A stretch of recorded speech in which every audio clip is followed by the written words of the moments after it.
Oi pessoal, tudo bom? Aqui é a professora Mirelle Alfano, de Geografia, e na aula de hoje nós vamos dar continuidade ao tema da industrialização brasileira.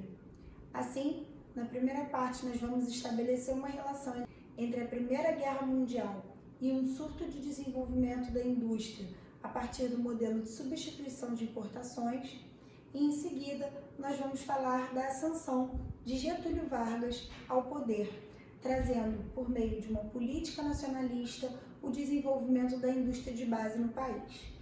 Até a Primeira Guerra Mundial, o Brasil só tinha passado por um surto industrial, que estava associado ao desenvolvimento da infraestrutura e acúmulo de capital oriundo do ciclo cafeeiro.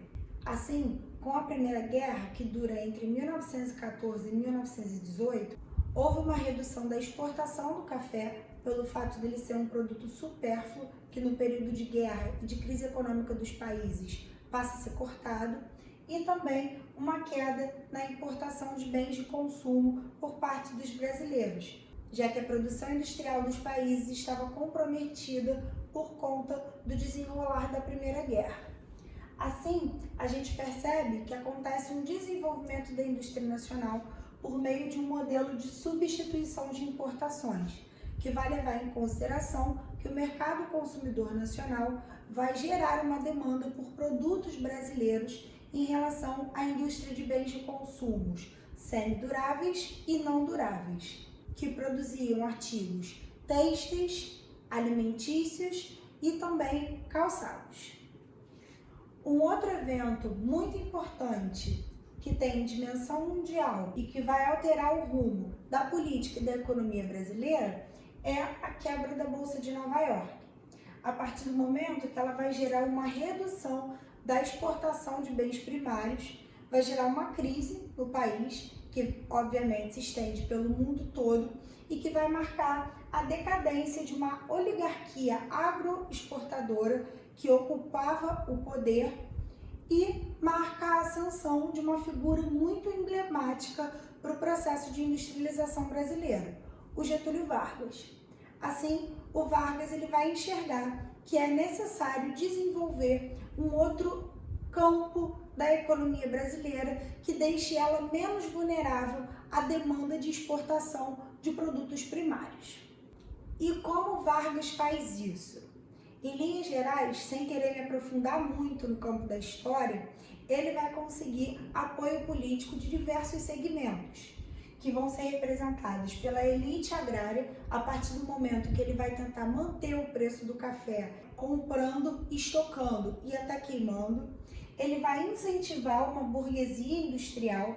Esse incentivo vai vir por meio de um estado empresário, que nós vamos falar daqui a pouco, e ele também vai valorizar o trabalhador urbano, a partir do momento que ele vai citar os primeiros direitos trabalhistas na Constituição e, em seguida, em 1943, ele vai criar a CLT, Consolidação das Leis Trabalhistas, proporcionando assim salário mínimo, férias, FGTS e uma série de direitos importantes que os trabalhadores urbanos desfrutam até os dias de hoje. Como Vargas vai fazer para desenvolver a indústria no Brasil? Primeiro, que ele vai adotar uma postura nacionalista dentro de uma perspectiva keynesiana, que vai se espalhar posterior à crise de 29, por meio da influência de John Keynes, um economista inglês, na economia norte-americana, que vai deixar de lado aquele liberalismo econômico que prega não intervenção do Estado na economia, para valorizar um Estado que é interventor, o Estado máximo.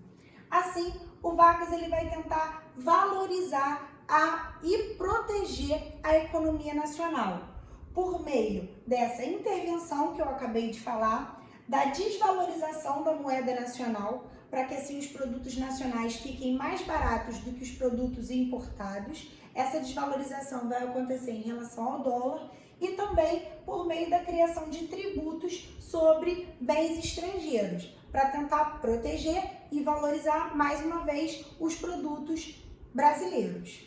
O capital privado nacional já havia iniciado o processo de desenvolvimento da indústria de bens de consumos não duráveis. A indústria de base, ela ainda não havia sido desenvolvida por dois motivos importantes. O primeiro é que a burguesia nacional não tinha interesses e também não tinha condições de investir nesse setor, a partir do momento que o seu retorno financeiro ele ocorre a longo prazo.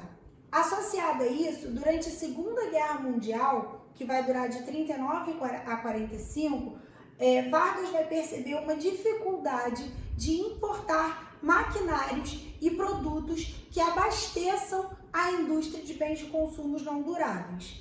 Ou seja, a indústria de base ela começa a ficar sucateada e defasada. Nesse momento, ele atua de uma forma mais intensa como Estado empresário, passando a financiar a indústria pesada no Brasil. Aqui nós podemos ver alguns tipos de indústrias desenvolvidas. A gente pode falar da siderúrgica, tendo como marca a CSN, Companhia Siderúrgica Nacional, que vai ser inaugurada em 1940.